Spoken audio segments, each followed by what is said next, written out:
ఆయన ఫ్లాప్స్ పలకరించని దర్శకుడు, సుప్రీం హీరోని మెగాస్టార్ చేసిన ఘనుడు, తెలుగు పరిశ్రమకు కొత్తదనాన్ని చూపించిన క్రియేటర్, ఆయన డైరెక్టర్ కోదండరామిరెడ్డి గారు. ఆయన పుట్టినరోజు సందర్భంగా ఆయనతో మాట్లాడదాం. హలో సార్, ఎలా ఉన్నారు సార్? బాగానే ఉన్నాను. ముందుగా 10TV తరపున మీకు జన్మదిన శుభాకాంక్షలు. Thank you very much. 10TV ప్రేక్షకులకు కూడా నా ధన్యవాదాలు. 10TV ఛానల్ ద్వారా మీ ముందుకు వస్తున్నందుకు చాలా ఆనందంగా ఉంది సార్. Pleasure sir. సో ఈ ఇయర్ మీ బర్త్డే ఎలా సెలబ్రేట్ చేసుకోబోతున్నారు?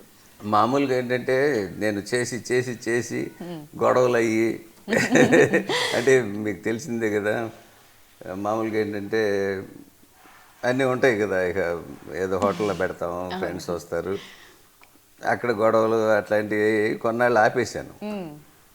ఆ తర్వాత మళ్ళీ హైదరాబాద్ వచ్చిన తర్వాత మొదలు పెట్టాము. ఫ్రెండ్స్ అందరినీ పిలుస్తాను, అందరూ వస్తారు, తప్పకుండా వస్తారు. ఏదో ఒక హోటల్లో పెడతాం, అందరం సరదాగా మాట్లాడుకుంటాం కాసేపు, ఒక 2 hours భోజనం చేసి వచ్చేయటమే. అంతకంటే పెద్ద ఏమీ ఉండదు. జనరల్గా మీరు అసలు ఇండస్ట్రీకి ఎలా ఎంటర్ అయ్యారు? ఒక హీరో అవుదాం అనుకొని డైరెక్టర్గా ఎలా అయ్యారో మా అందరికీ తెలుసండి. సో ఒకవేళ డైరెక్టర్ కాకుండా మీరు అనుకున్నట్టుగానే ఒకవేళ హీరో అయ్యి ఎలా ఉండేదంటారు? బాగానే ఉండేదేమో మరి. హీరో అయ్యుంటే బాగానే ఉండేది కదా. డైరెక్టర్ అంటే చాలా కష్టాలు పడాలి, ఎందుకంటే సబ్జెక్టులు చూడాలి, హీరోలు నొప్పించాలి, వాళ్ళకి డ్రెస్సులు చూడాలి, వాళ్ళకి మేకప్లు చూడాలి, వాళ్ళకి నటన నేర్పించాలి, సెట్లు ఎట్లా ఉండాలో చెప్పాలి, ప్రతిదీ డైరెక్టరే చూసుకోవాలి కదా. మ్యూజిక్ డైరెక్టర్ దగ్గర కూర్చుని మంచి సాంగ్స్ రాబట్టుకోవాలి, రైటర్స్ దగ్గర కూర్చుని వాళ్ళతో దెబ్బలాడాలి, అలిగి వెళ్ళిపోతా ఉంటాం ఒక్కొక్కసారి, ఇట్లాంటివన్నీ జరుగుతూ ఉంటాయి. సో ఇన్ని ప్రాబ్లమ్స్ ఉంటాయి. ఇప్పుడు హీరో అనుకోండి, ఏముంది, ఒకసారి కథ వింటాం, లైన్ బాగుంది అనుకుంటే వదిలేయటమే డైరెక్టర్ మీద నమ్మకం పెట్టుకుని. దాదాపు ఫ్లాప్స్ అనేవి పెద్దగా ఎరుగరు మీరు, ఏదో ఆరాకోరా తప్ప. అది మీ అందరి ఆశీర్వాదం, భగవంతుడి దయ, మా తల్లిదండ్రులు చేసుకున్న పూజ, నా భార్య బిడ్డలు చేసుకున్న అదృష్టం, వీళ్ళందరూ వల్లనే నాకు అన్ని సక్సెస్లు వచ్చినాయి. మెయిన్గా సక్సెస్లు రావడానికి కారణం నాతో పాటు పనిచేసిన నా టెక్నీషియన్స్ అండి, ఆర్టిస్టులు, రైటర్స్. మెయిన్గా చెప్పాలంటే రైటర్స్, మ్యూజిక్ డైరెక్టర్స్ ఎప్పుడూ నాతో కూడా ఉండి, నాకు ఎక్కడన్నా చిన్న తప్పు జరుగుతున్నా కూడా, అంటే నేను 30 days షూటింగ్ చేసేవాడిని. 10 days ఒక చిరంజీవి సినిమా చేస్తే 10 days బాలకృష్ణ సినిమా, ఆ తర్వాత నాగార్జున సినిమా, ఇట్లా 30 days చేయాలంటే మధ్యలో అసలు గ్యాప్ లేకోకుండా రైటర్స్ నాకు పక్కన ఉండబట్టి నేను అంత మంచి సినిమాలు చేయగలిగాను, అంత బాగా కూడా చేయగలిగాను. లేకపోతే కన్ఫ్యూజ్ అయిపోతాం కదా. ఆ 10 రోజులు అక్కడ చేసి వచ్చి మళ్ళీ ఇక్కడ కూడా చిరంజీవి అని పిలిస్తే బాలకృష్ణ బాగోదు కదా. సో అవన్నీ నిజంగా భగవంతుడు చాలా అదృష్టం ఇచ్చాడు నాకు. సో ఈ వరుస హిట్స్తో ఒకానొక టైంలో దేవుని ఒక్క ఫ్లాప్ ఇవ్వమని అడిగారంట. సో అసలు నాకు తెలిసి ఎవరు అలా అడగరు, ఇంకా సక్సెస్ ఇవ్వు దేవుడా అని అడిగే వాళ్ళు జనాల్ని మనం చూస్తుంటాం, కానీ ఫ్లాప్ ఇవ్వమని అడిగారంటే ఏంటండి బిహైండ్ దట్? 86, 87, 88లో అనుకుంటాను. కంటిన్యూస్గా 16 ఫిలిమ్స్ రిలీజ్ అయ్యి 16 హిట్ వచ్చినాయి. అదొక పెద్ద రికార్డు. ఇక అన్ని సినిమాలు హిట్ అయిన తర్వాత మీకు తెలియదు ఏముంది, ఓ ప్రొడ్యూసర్లు క్యూ కట్టేసి, కార్లు, ఇంటి ముందు డబ్బులు, ఇవన్నీ చూసి భగవంతుడు ఏంటి అసలు ఇది, నన్ను భూమి మీద నడవనివ్వట్లేదు, ఆకాశంలో పయనిస్తున్నట్టుంది నాకు, ఒకసారి భూమి మీద నడిచేటట్టు చెయ్యి, ఒక ఫ్లాప్ ఇవ్వు, ఫ్లాప్ ఇస్తే కొంచెం ఒత్తిడి తగ్గుతుంది అని నిజంగా నేను మనస్ఫూర్తిగా కోరుకున్నాను. అంతే తప్ప ఒక గర్వంగా, ఒక పొగరుగా కాదు. అది నిజంగానే జరిగింది అది. సో ఇంతకుముందు మీరు అన్నట్టు 86 to 87 మధ్యలో 16 ఫిల్మ్స్, 16 బ్లాక్ బస్టర్స్. సో ఇన్ని మూవీస్ని ఇప్పుడు జనరల్గా ఈ రోజుల్లో మనం చూస్తే ఒక మూవీ కంప్లీట్ అవ్వడానికి 2-3 years తీసుకుంటున్నారు, ఇలా ఉంది సార్. అప్పుడు మీరు 16 movies at the same time ఎలా సమన్వయం చేయగలిగారంటారు? ఏంటో మరి, నేను రోజుకు 4-5 సీన్లు తీసేసేవాడిని. ఇప్పుడు మరి 4-5 సీన్లు తీస్తే ఈ డైరెక్టర్కి ఏం తెలియదేమో అనుకుంటారేమో ప్రొడ్యూసర్లు కానీ హీరోలు కానీ వీళ్ళు. ఒక సీన్ 4 రోజులు తీసి 5 రోజులు తీసి ఒక పాటకు 15 రోజులు తీసి ఇట్లా చేస్తేనే డైరెక్టర్ అని అనుకుంటారు. మరి ఏంటో నాకు తెలియదు. మేము అట్లా కాదు, రోజుకి 3-4 సీన్లు కంఫర్టబుల్గా చేసేవాళ్ళం. అంటే మా పూర్వం దర్శకులు గొప్పవాళ్ళు, వాళ్ళు వేసిన బాటలోనే మేము నడిచాం తప్ప మేమేం పెద్ద గొప్పగా క్రియేట్ చేసింది ఏం లేదు.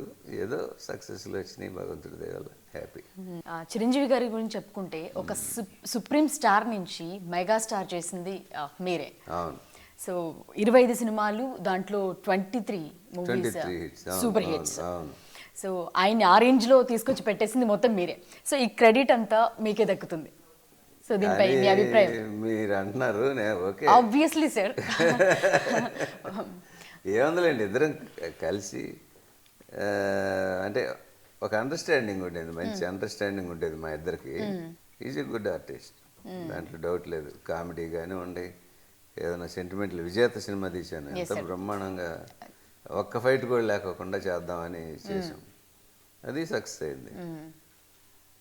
యాక్షన్ ఫిలిమ్స్ చేసాం, ఖైదీ గీది అని, అభిలాష ఛాలెంజ్ లాంటి డిఫరెంట్ ఫిలిమ్స్ చేసాం, అవన్నీ హిట్లే. అంటే ఒక అండర్స్టాండింగ్తో వెళ్ళాము, అన్ని హిట్లు వచ్చినాయి. సో ఇన్ దీస్ డేస్ మనం చూస్తుంటే ఒక హిట్ పాడాలంటే సార్ ఏ స్టార్కైనా చాలా టైం పడుతుంది. అలాంటిది మీకు ఎలా పాసిబుల్ అయింది ఇంత సూపర్ సక్సెస్ ట్రాక్?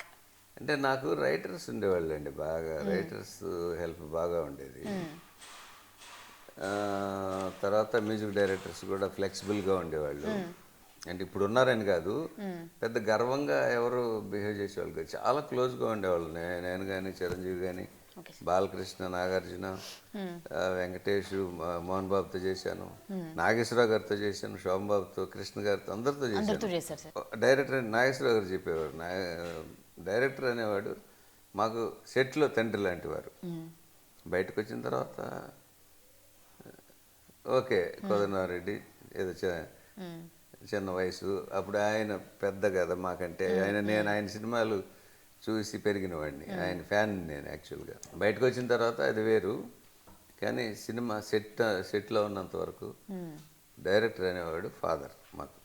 ఫాదర్ ఎట్లా చెప్తే అట్లా చేయాలి అంతే, ఇంకా దూచా తప్పకూడదు, కాదు కూడదు అని అంటే తప్పు అని చెప్పేవారు.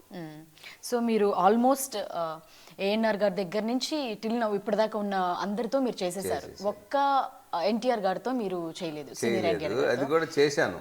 ఓకే. ఎట్లాగంటే రాఘవేంద్రరావు గారి దగ్గర నేను కో డైరెక్టర్గా చేసేటప్పుడు ఒక సినిమాకి ఒక 4 రోజులు ఆయనకి క్లాష్ వచ్చింది రాఘవేంద్ర గారికి. అంటే 2 యూనిట్లు పెట్టాల్సి వచ్చింది. సెకండ్ యూనిట్కి నేను వెళ్ళిపోతాను, రామారావు గారి సీన్స్ అని నువ్వు తీసేయి అన్నారు నన్ను.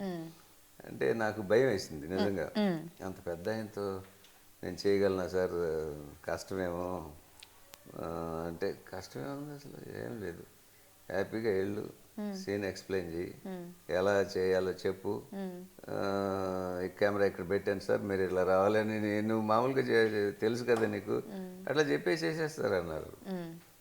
అట్లాగే వెళ్ళాను. ఏం బ్రదర్ ఎక్కడ డైరెక్టర్ గారు అని అడిగారు. సార్ వేరే యూనిట్ చేస్తున్నారు అన్నాను.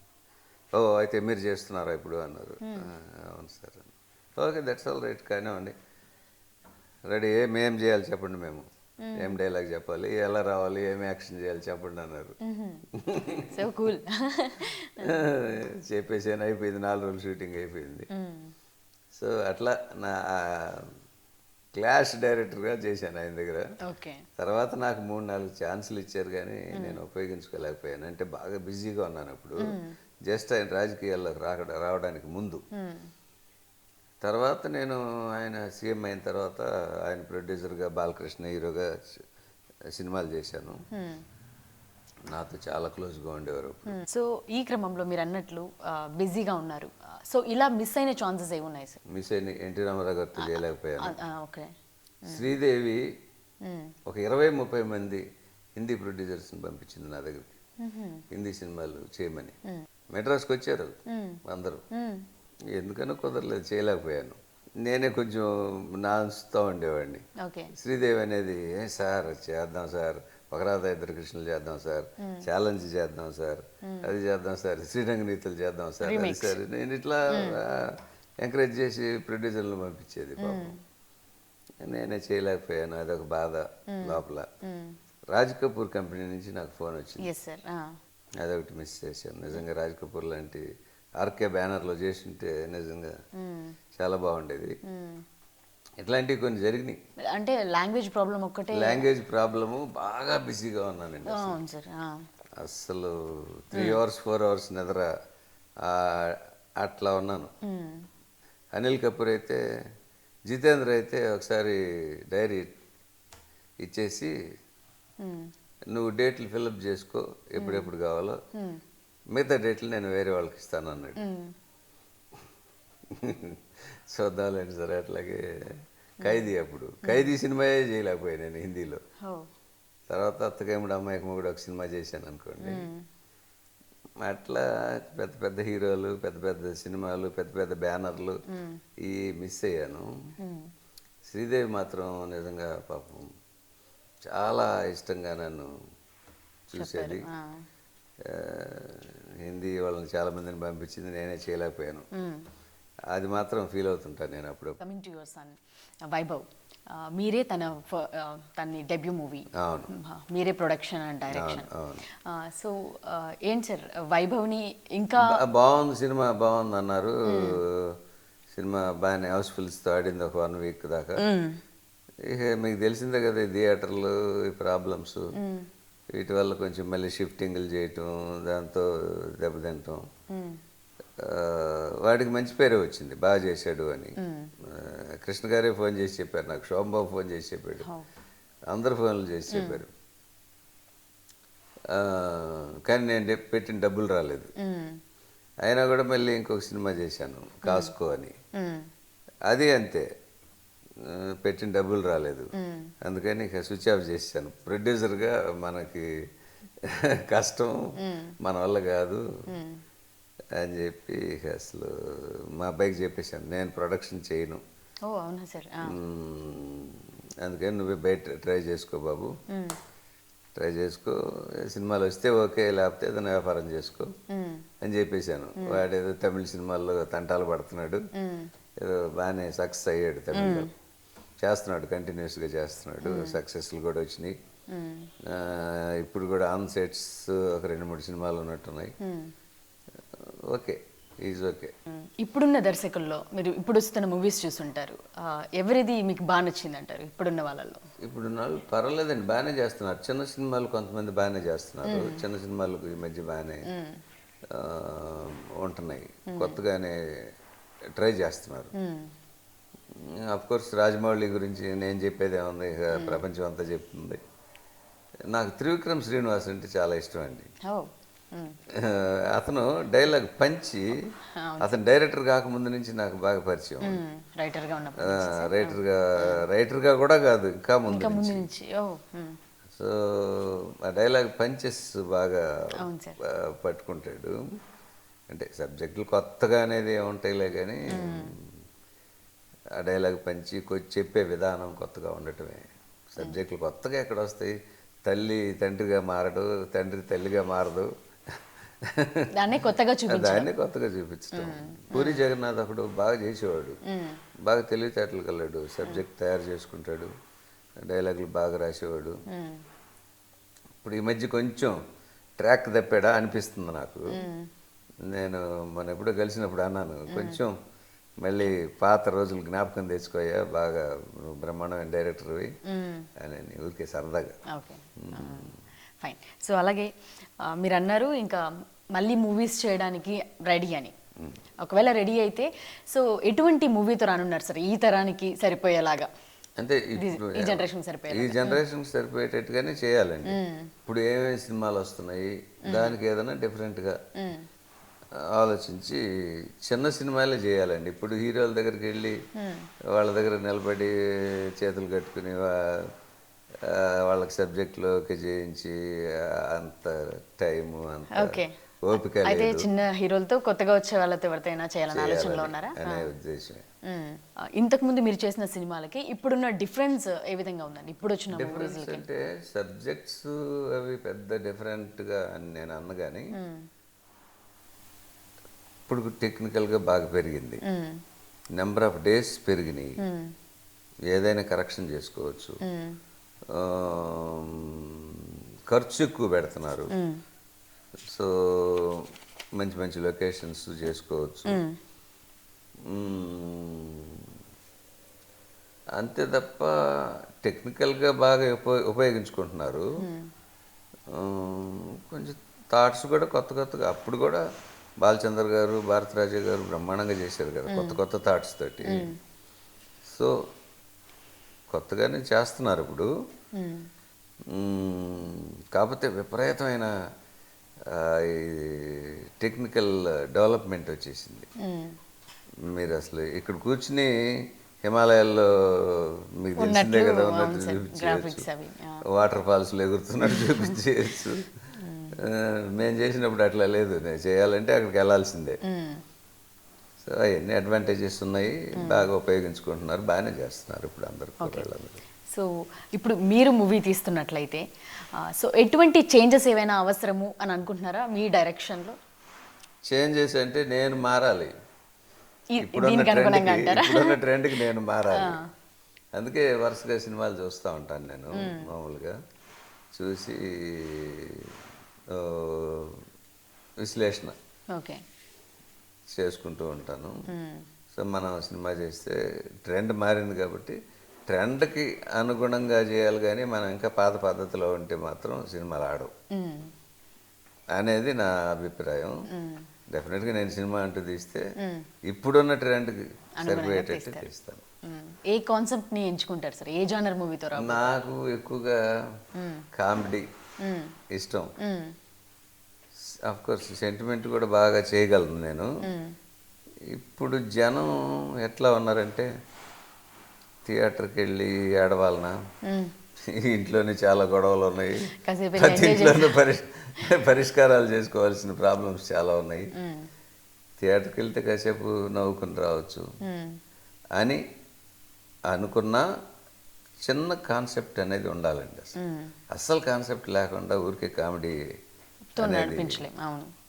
మెప్పించలేము, అసలు తప్పు కూడా. చిన్న కాన్సెప్ట్ అనేది ఉండాలి, ఆ కాన్సెప్ట్ని పెట్టుకుని దాన్ని జోవియల్గా చెప్పుకుంటూ వెళ్తే బాగుంటుంది అనేది నా ఉద్దేశం. ఓకే, సో ఇటువంటి టైప్ ఆఫ్ స్టోరీతో మా ముందుకు రానున్నారు. సో ఎప్పట్లోగా చేయనున్నారు సార్ మీరు మూవీ? ఎప్పుడు స్టార్ట్ చేసే అనుకోలేదు అసలు, చేయాలి ఈ సంవత్సరం, వచ్చే సంవత్సరం చేస్తాను, డెఫినెట్గా చేస్తాను. 7 సినిమాలు చేస్తే 100 ఫినిష్ అవుతాయి. సో అది ఒక మార్క్ ఉంటుంది కదా, అవి ఫినిష్ చేస్తాను. చెన్నయో చితకో ఏదో ఒకటి. రైట్ సార్, మరోసారి మీకు జన్మదిన శుభాకాంక్షలు 10TV తరపు నుంచి. Thank you so much sir. ఇలాంటి మళ్ళీ మంచి మూవీస్తో మా ముందుకు రావాలని చెప్పి మనస్ఫూర్తిగా కోరుకుంటున్నాను. Thank you very much. Thank you sir.